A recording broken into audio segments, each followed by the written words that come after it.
Žijeme tady teď a odrazí se to v budoucnu. Čiže po smrti člověka už je rozhodnuté? Bible tak mluví. Lidi chtějí vyhrát jackpot a když ho vyhrajou, tak si myslí, že to bylo to nejdůležitější, co se jim může stát. Ale to nejdůležitější. Všem svý rodině jsem o tom mluvil. A nikdo nechtěl tomu věřit. Nestačí být len dobrým člověkom. Verím, že je nějaký Ježíš. A vážnost situace a vážnost hříchu je daleko větší, než si lidi uvědomují.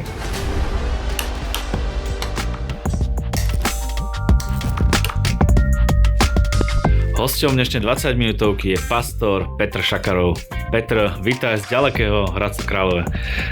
Děkuji, Maria, jsem rád, že opět jsem tady zavítal na východ. Dnes sa budeme rozprávať o veľmi zaujímavej veci, ktorú ľudia riešia, majú rôzne otázky, že ak je Boh láska, tak prečo pošle ľudí do pekla? Je to skvělá téma, docela velmi, dá se i velmi náročně pojmout, ale věřím, že se budeme snažit to zjednodušit, nebo tak, aby to každý porozuměl a budeme se držet Božího slova. Tak zaprvé nevím, jestli se to takhle dá povedat, říct, že Bůh posílá někoho do pekla. Nemyslím si, že by Bůh chtěl přímo někoho poslat do pekla, ale jsou jasně daná kritéria, pravidla a ty, když člověk dodržuje, tak jde na nějaké místo, buď na dobré místo nebo na zlé místo. A určitě božím záměrem je, aby co nejvíce lidí šli na dobré místo, ne na zlé místo, ale zároveň si musí každý vybrat, jestli chce žít podle určitých kritérií, které boží slovo nám jasně ukazuje, a nebo jestli chce žít podle sebe, anebo vůbec nevěří tomu, že peklo existuje a potom samozřejmě to má svý důsledky. Povedal si, že sú jasné pravidlá, jasné kritériá, na základe ktorých sa rozhoduje, či je človek do pekla alebo do neba, ale predsa tie pravidlá a kritériá stanovil Boh a nie je tá latka stanovená moc vysoko, že ani sa nedá v podstate do toho neba dostať. No, to je jeden úhel pohledu, druhý úhel pohledu by se dalo říct, že to někdo zase řekne, že to máte hrozně jednoduchý, stačí vám, když uvěříte v Ježíše a můžeš si dělat, co chceš a jsi zachráněný, ano? Takže někdo zase říká, že to je hodně jednoduchý, takže ono to skutečně, co je to, jak to pojmenovat, jestli to je těžké nebo jednoduché. A to je ta cesta, uveriť v Ježíša? Ano, tak je to ta nejlehčí cesta. Druhá cesta, která je skoro nemožná, nebo Bible říká, že nikdo není ten, kdo by nezřešil, že každý nějaký hřích má, protože ta cesta je, že by člověk nikdy nezřešil, že by podle těch měřítek kritérií, co hřích je, takže že by nikdy neudělal nic zlého. Takže za mě je jednodušší a samozřejmě je jednoznačnější a Bůh dal právě tuto možnost a to je uvěřit v Ježíše Krista. No. Nestačí být len dobrým člověkom? A co to je dobrý člověk? To jsou zase otázky. Nikoho som nezabil, veľa som až tak neukradol, neklamem tak často. Dobře se to řekla, no tam ještě nikoho jsem nezabil, no tak to je skoro takový kritérium, že tak to už je hodně zlé, když někdo někoho zabije. Takže jestli jediný kritérium pro některé lidi je, že nikoho nezabili, tak je to dost chabé kritérium. A vidíš, že už tam je, no, nikdy jsem tak moc nelhal, nikdy jsem tak moc nikoho neokrát, nikoho jsem nic moc nepomluvil, takže vidíš, že tam není už u většiny upřímných lidí je, že každý řekne, že nakonec něco takového dělá nebo udělal. A já se s tím setkávám často, já jsem dobrý člověk, to jsem udělal, teď žiju se třetí ženou a mý rád už ji nemlátím, jo, když to přeženu, ano, myslí si, že je dobrý člověk, ano, to je, takže to, proto říkám, pro nás je obrovsky důležité a pro každého a každému to doporučuju, aby ty měřítka, které jsou toho, co je dobré a co je zlé, měřil pohledem Božího slova, pohledem Bible, protože tam to jednoznačně je napsané, ukázané, a proto Bůh i poslal svého syna, aby každý, kdo do něj uvěří, byl zachráněný, protože samozřejmě není potom jednoduché dodržet všechny tyto pravidla. Našou misiou a našim cieľom je prinášať dobrú správu všade tam, kde je to potrebné. No vďaka tomu, že tieto relácie podporujete a podporujete ich aj finančne, je táto misia úspešná. Ďakujeme a môžeme pokračovať v dnešnom rozhovore ďalej. Povedzme si viac o tom, čo znamená uveriť v Ježiša, lebo si povedal, že to je tá cesta uveriť v Ježiša. To znamená, že teraz si niekto povie, verím, že je nejaký Ježiš, počul som o ňom, asi je, asi žil, asi existoval. Toto stačí? Ne, tak to není jako věřit v Ježíše, to je jako nějak pojmenovat situaci, nebo že nějaká osoba žila, ano. A samozřejmě takto se to dá povědět, ale ta Bible nám jasně ukazuje, že víra znamená s tím, že přijmout něco, že je to tvoje osobní věc, že podle toho žijeme, že podle toho máme nastavené své životy, že podle toho to není, že jeden den věřím, druhý den nevěřím, Boží slovo to říká, no. Takže teďka říká, no já v něco věřím, ale když Bible říká, no tak nedělej to a člověk řekne, no to já už tomu nevěřím, že tohle to nám dělá, to já si budu dělat, co chci, ale nějakým způsobem věřím. Takže to Bible říká, že to není ta víra, která by člověka mohla zachránit, tam je prostě je důležité, to jsou obrácení, ano? Že to je, že člověk jde nějakým směrem a otočí se a druhým směrem. Takže víra v srdci je důležitá, to znamená, že ze srdce člověk pochopí a porozumí, že není spravedlivý sám v sobě, dokonalý a že ani neví, co bylo v budoucnosti, až zemře a že když máme tady tu možnost a samozřejmě je obrovský důležitý, aby a Bůh Ježíš chce se člověku dát poznat, chce, aby ho poznal osobně, tak je důležité tuto víru přijmout do srdce, aby znat i svými ústy. To je ten rozhovor s Nikodémem v Janově evangeliu, kde Ježíš říká, že se člověk musí znovu narodit. To znamená, je to vědomá věc, že se v tobě něco zrodí. Že to není, že jsem nějaký křesťan, podle toho jsem se někde narodil, ale žiju v rodině křesťanské, nebo mě pokřtili jako miminko, ale já jsem vůbec tomu dneska už nevěřím. To není ta víra, o které mluví Boží slovo. A mnoho ľudí povie, že ja som veriaci, ale keď sa ich človek opýta, že či strávia večnosť v nebi, tak veľmi váhajú, nevedia, že či ju strávia v nebi.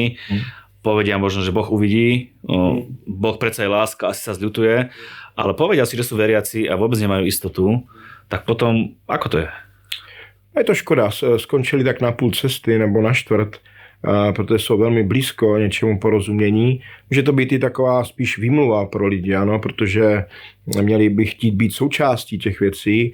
Já si myslím, že pravý křesťan ví, že je křesťan a pravý křesťan ví, že byly odpuštěny hříchy a také ví, že půjde do nebe, až zemře. Měl by to, nebo musíme to vědět, to je prostě taky, že existuješ. Já vím, kdo jsem, vím, prostě jsem muž, vím, že prostě jak se jmenuju, znám své prostě kladné věci nebo ne, prostě mám jasnou identitu a to samozřejmě důležité, aby tato identita byla spojená i s naší vírou. Proto je to znovu zrození, že náš duch žije. Já vím, že jsem spasený a zachráněný, to není pýcha nebo arogance. Samozřejmě si člověk musí dát pozor, aby někdo se neodklonil a to je velmi důležité, ale jsem součástí Božího království. Však Ježíš říká, že Boží slovo říká, že nás Ježíš přinesl z království tmy do království syna Boží lásky. Takže já vím, kam patřím. Ano, už vím, kde jsem a každý člověk by to měl vědět. Ano, nemůžeme být schizofrení v tom jsem, nejsem.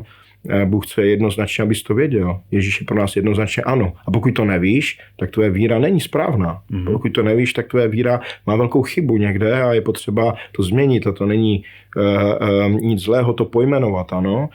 Že člověk je tak na půl cesty, protože pro nás je Boží slovo ano, jeho zaslíbení, Kristus za nás zemřel jednoznačně, je to Boží syn a chce, aby si věděl, že jsi spasený a byli ti odpuštění hříchy.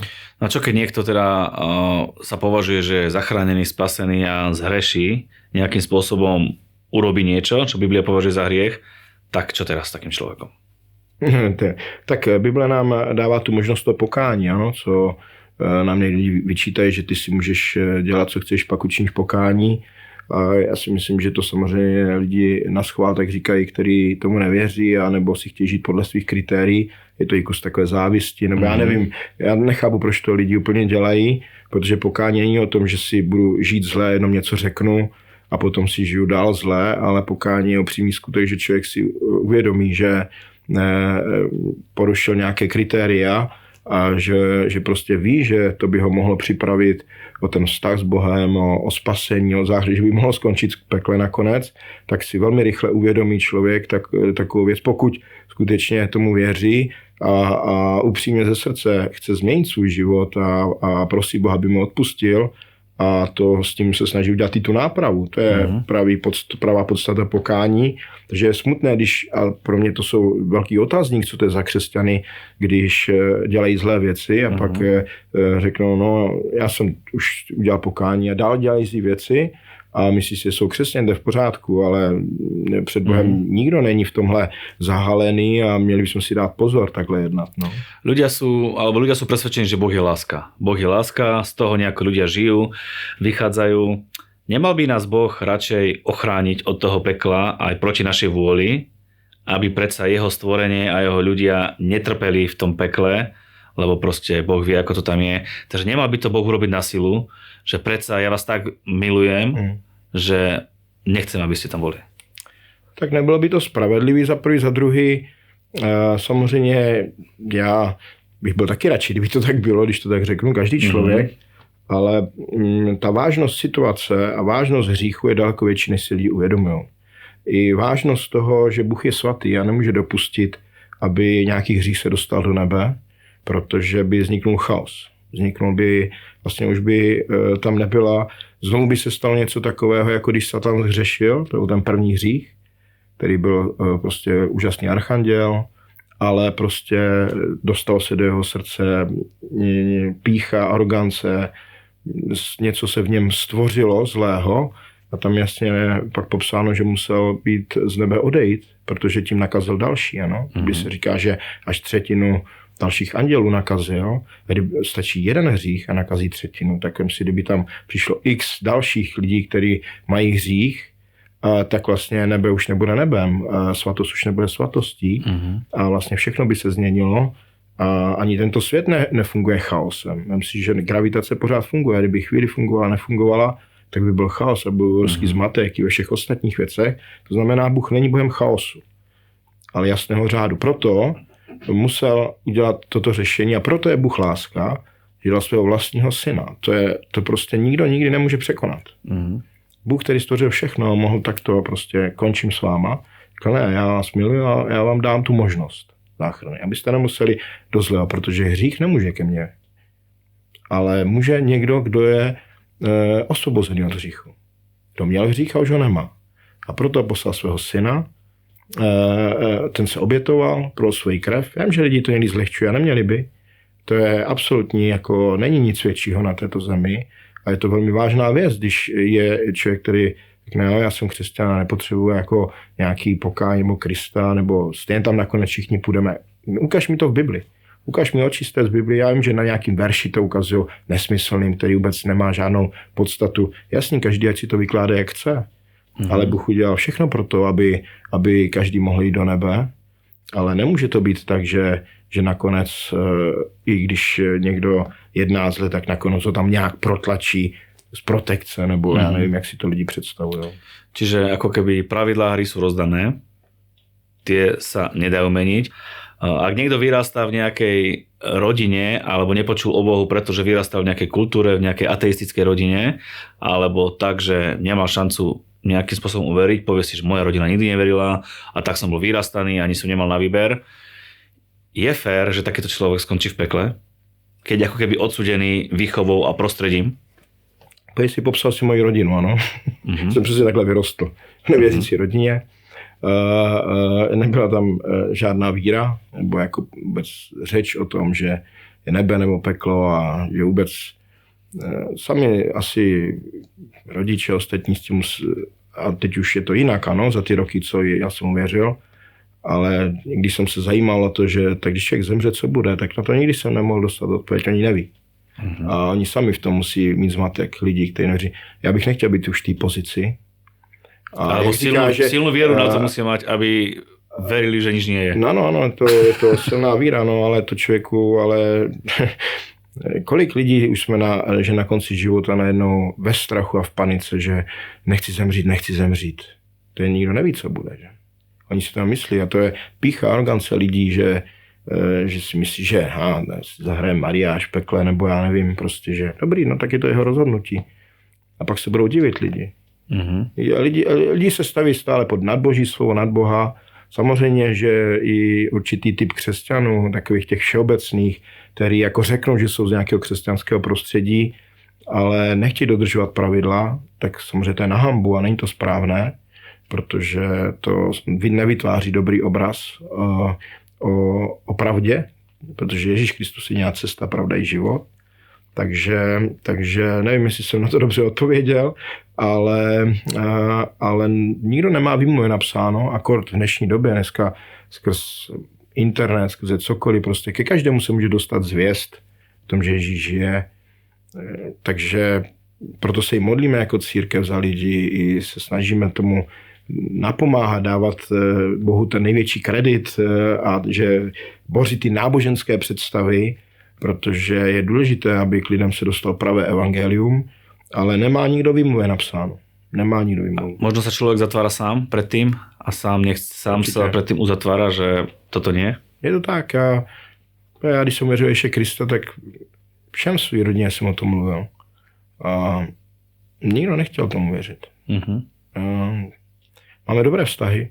Mám dobré vztahy jako jinak, ale prostě ty nejsou důkazy a evoluce a jiné věci prostě. No a čo na toto odpovieš? Nie sú dôkazy, evolúcia? Tak, jak jsi řekl, mají silnou víru. Mm-hmm. Nikdo nebyl na počátku. Naše životy jsou na základě víry, naše spasy na základě víry. Samozřejmě, když jsem měl líp, tak já jsem nebyl u stvoření, nebyl jsem ani u kříže, když Ježíš umíral. Je to na základě víry, ale samozřejmě musím vědět, že i Boží duch mezi námi, i Boží přítomnost, andělé, jsou jiné věci a ten důkaz vzniká v srdci člověka skrze slovo a skrze Boží moc, Boží přítomnost. A takže je to velmi zajímavý a já si říkám, že to je velká Boží milost, aby člověk uvěřil v Ježíše Krista, ale všem radím, aby svý srdce předtím nezavřeli. Mm-hmm. Protože oni zavřeli, to je blbost, to nechci vůbec. To jsou ty kostelní, to vůbec mě to neříká. Aspoň u nás v Čechách to je takhle. Mm-hmm. A to prostě je špatně zavřít srdce předtím. Prečo musí byť peklo večné? Nemôže to byť, ako keby ešte potom bude druhá šanca, že tak teraz ste trpeli, lebo ste ma odmietli, ale ešte vám dám jednu šancu, aby ste naozaj prišli na to, že ja som láska a mal som pre vás iný plán. Nie je to také kruté? Nemyslím si, že by to bylo krutý. Já samozřejmě jsem ty pravidla nedal, ale Bůh a on má větší moudrost než my, on ví, proč ty věci udělal tak, jak je udělal a jsou tak, jak jsou. Věřím, že tak jsou dokonalí a dobrý a v lásce vytvořený a myslím si, že čím víc pokusů by bylo, tím by to bylo horší. Protože člověk je tak nastavený, že když jednou mě to prošlo, projde mě to po druhý. Když jednou prostě, to je jako s každou věcí. Děti prostě udělají něco zlýho a my tak jako tak dobrý, tak na to přijdeme nejdřív třeba to zapírají, potom teda, že to udělali a tak dobrý, jako přejdeme to, necháme to tak. No a když to prošlo jednou, tak pak třeba udělá ještě horší věci. Nevím, jenom tak přemýšlíme nahlas, ale myslím si, že je důležitý, aby jsme každý člověk pochopil, žijeme tady teď a odrazí se to v budoucnu. A ty pravidla byly jasně daný. To je jedna věc. Druhá věc, proč by po druhý musel zemřít Syn Boží. Zemřel jednou a když teda by si řekl, že znova by nastalo něco, další možnost, tak vlastně co víc může Bůh udělat, než dát vlastního syna. Jakou kartu vyšší by ještě mohl vytáhnout, aby člověku dal, aby pochopil, že teď je ten čas tý změny. Možno by ľudia očakávali, že zemře sám. Nie, že zomreš, zistíš, že to nie je pravda, vrátiš sa späť na zem a začneš žiť život na základe toho, že viem, že by som skončil v pekle, že tá skúsenosť tým peklom reálna a potom, že by sa vrátili naspäť. Ako ľudia, neviem, môžu aj takto rozmýšľať. Můžou rozmýšlet různě, ale neměli by takhle rozmýšlet. To je právě velká chyba, že člověk některé věci, které jsou důležité, zlehčí. V Biblii je zajímavý příběh to Lazara a boháče, kdy Lazar zemřel, i boháč zemřel a Lazar šel do pekla, do luna Abrahamova, které tehdy ještě bylo v podzemí, kde bylo občerstvení, nebylo tam pláč a skřípení zubů, jak je napsáno, boháč šel do pekla a tam měl soužení a bolest. A viděli na sebe, to bylo ještě před vzkříšením Krista, to je pak všechno, toto se dostalo do nebe, ale to není dnešním tématem naší rozpravy, ale zajímavé je tam, že on mu říká, tak aspoň vrať se a ať řekni mé rodině, jak je toto místo hrozné.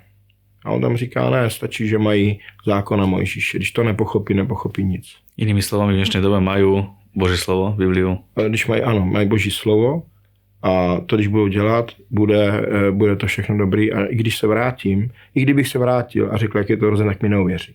Mm-hmm. A takže to prostě naznačuje, že člověk v sobě má něco takového, že stále si myslí, že to není tak vážný a dobrý, prošlo mi to jednou, možná chvíli, tam spoustu lidí, co dostali přes prsty, jak se říká, něco zlého bylo v jejich životě a pak chvíli chodili do církve a sekali latinu. Mm-hmm. A pak jim otrnulo a najednou úplně, když neudělali tu změnu na svém srdci, nevzali ty věci vážně a dostali se ještě do horších věcí. Mnohí ešte rozmýšľajú tak, že je nejaká taká druhá šanca po smrti.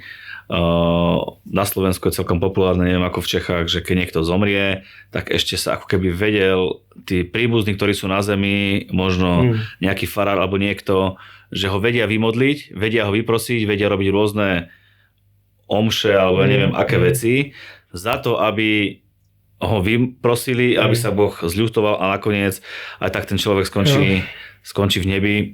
Tak toto funguje? Tak chtěl bych to vidět v Bibli někde, tam to není. Jsou jasně daný pravidla, no, jak jsme řekli. A přijde mi to velmi velká pýcha, arogance. Jako ať se mě nikdo nezlobí. Pokud se někdo staví nad Boží slovo s tím, že on má tu moc zachránit člověka z pekla a dostat ho do nebe, nějaká instituce, tak je to strašně zlý. Možno modlitby iba. A jak modlitby, tak je... ale ta modlitba musí mít nějakou naše modlitby jsou vyslyšeny na základě těch pravidel. Modlíme se k Bohu Otci ve jménu Ježíše Krista, ano, a Bůh to dá, je napsáno. Je napsáno, že kněz se modlí za mrtvého, jo, něco takového, protože to už jde za hranici těch pravidel. Ježíš dal jasné slovo. Kdo ve mně bude věřit, má věčný život. Nevěříš, nemáš věčný život. A to prostě je velmi samozřejmě potom zlé udělat si nějakou teologii, že i když to v Bibli není, tak to uděláme, my to vyřešíme za tebe. Neboj, hřeš si jak chceš, ať zemřeš, se to pomodlíme a půjdeš do nebe. A to mně přijde, že už právě tato teologie a názory zabraňují tomu, aby lidi si dali pozor za současného života. Ale dává to ten prostor tomu, aby lidi žili zlé. A ono to nakonec stejně dopadne dobře. Mm-hmm. A toto je na tom zlé. Že nemluví pravdu. Že je to lež. A lež je hřích. A lež je tma. V Bibli to nikde není. Nikde není prostě. Je tam ano, za vzkříšení mrtvých, ale to je, že ty lidi stali z mrtvých a žili dál na zemi. Třeba Lazar stal z hrobu, Ježíš se modlil, jako on stal, apoštolé se jako modlil, on stal a žil dál na zemi. To bylo do 2 do 3 dnů, kdy se modlili, aby byli, to bylo to vzkříšení z mrtvých, ale ne, když už zemřel definitivně a už prostě pak stane a půjde do nebe. Nikdo o tom neví. Čiže po smrti človeka už je rozhodnuté? No tak to bylo to. Keď človek zomre, už je rozhodnuté a už sa ten osud alebo tá budúcnosť nedá zvrátiť? Bible tak mluví. Mm-hmm. Bible tak to ukazuje a proto je důležité, jakoby, jak my teď věříme. A znovu řeknu, proto Bůh dal svého syna, aby nikdo nemusel zemřít. Mm-hmm. Bůh je dobrý, Bůh je láska, on dělal všechno. On neposílá lidi do pekla. On neposílá lidi do věčného zatracení. Sám člověk, anebo náboženství, zlé výklady. A v Bibli je napsáno, že by bylo lepší, aby někdo si vzal mlýnský kámen na krk a skočil do vody, než aby odvrátil někoho od víry ve spasení, než aby toho maličkého, aby mu zabránil věřit. Takže já jako pastor si dám velký pozor na to, abych někomu říkal, hřeš si jak chceš, to je úplně jedno. Když zemřeš, tak Bůh je láska, on stejně tě, my se za tebe pak budeme modlit a staneš z mrtvých. Mm. To v životě mě to je daleko ode mě. Mm. Takže já sám chci se dostat do nebe a pokud jsou ty kritéria jasný, tak je důležité dodržovat, protože Bůh je láska, to je jednoznačný. Proto dal svého syna. A máme být šťastný a radovat se. Ale už zde na zemi máme podle toho žít. Čiže o to je dôležitejšie rozhodnúť sa, alebo nie že dôležitejšie, ale jednoznačne dôležité rozhodnúť sa už teraz na zemi, či veríme tomuto príbehu, alebo mu neveríme. Já bych tomu dal ještě jiný punc. To je to nejdůležitější. Uh-huh. To je nejzásadnější věc. To je prostě absolutně, tomu se nic nevyrovná. Když chtějí vyhrát jackpot, miliardu, milion eur nebo něco prostě, a když ho vyhrajou, tak si myslí, že to bylo to nejdůležitější, co se jim může stát, když se to stane. Ale to nejdůležitější je ten největší jackpot v životě. Když tady na zemi uvěříš v Ježíše Krista a přijmeš ho do svého srdce a víš, že jsi znovu zrozený a víš, že tvoje jméno je zapsáno v knize života, tak, aby si šel nahoru a ne dolů. Tak, aby člověk věděl, co je, až zemře. A to je prostě to nejdůležitější. A Bůh proto udělal všechno už. Uh-huh. My se sami posíláme do pekla. Náboženství posílá do pekla. Ale Ježíš vysvobozuje z pekla. Ne ty už to zemřeli, ale ty, kteří by tam měli být. Tak ty stanou z mŕtvych. Povedali sme si, že nestačí len veriť v nejakého imaginárneho boha, že verím, že nejaký boh je, ale že tou cestou je uveriť v Ježiša.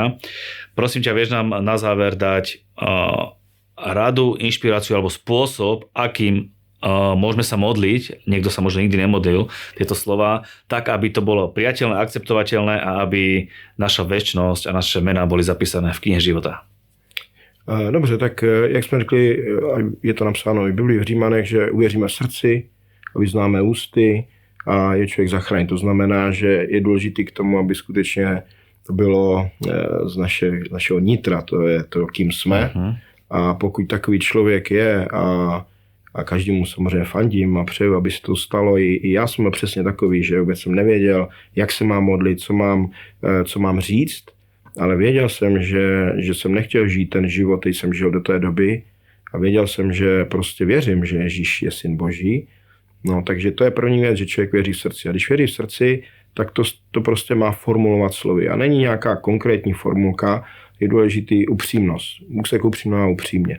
To znamená, že svými slovy upřímně, jak Bible říká, vylít srdce, ano, to znamená říct, ano, Bože Otče, odpusť mi můj život, mé hříchy, prosím tě, dej se mi poznat. Pane Ježíši, já věřím, že ty jsi na Golgotském kříži skutečně zemřel.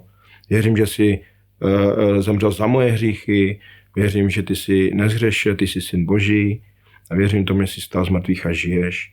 A já tě prosím, aby jsi přišel do mého života, aby ses mě dal poznat. A prosím tě, abys mě očistil od zlého. Děkuji ti za život, budu tě následovat, budu tě hledat, budu prostě dělat všechno pro to, aby můj život byl spojený s tebou. Prostě svými slovy velmi silně, jsou různé slova, ale ty slova musí vycházet ze srdce a je to vyznání víry, že věříme, že Ježíš je syn Boží a že vstal z mrtvých a žije a na kříži vzal naše hříchy a to stačí. Priatelia, ak ste sa s nami modlili túto modlitbu, Biblia jasne hovorí, že ste zachránení, spasení, že ste prešli zo smrti do života a vaše občianstvo je v nebi. Náš mail info@20minutovka.sk je vám k dispozícii. Ak máte akúkoľvek modlitevnú požiadavku, budeme veľmi radi, keď nám napíšete. Máme tým po celej Slovenskej a Českej republike. Budeme sa veľmi radi s vami a za vás modliť a možno aj hľadáte nejakú cirkev, do ktorej sa môžete zapojiť, tak budeme radi, keď nám napíšete a určite nájdeme nejakú aj vo vašom okolí. Hostom dnešnej 20 minútovky bol pastor Peter Šakarov. Peter, ďakujem pekne. Ja ďakujem. Sme radi, že ste s nami každý týždeň a sme vďační, že aj vďaka 20 minútovke ľudia poznávajú Boha, majú menené životy a príjmajú uzdravenie. Je to možné len vďaka tomu, že tieto relácie podporujete, šírite a zdieľate a stávate sa tak súčasťou a partnermi tohto projektu a vďaka vám sa relácie vedia dostať tam, kde sa majú dostať. Prajeme vám, nech je váš pokrok zrejmý vo všetkom a povedzte spolu so mnou, tie najlepšie dni sú stále iba predo mnou.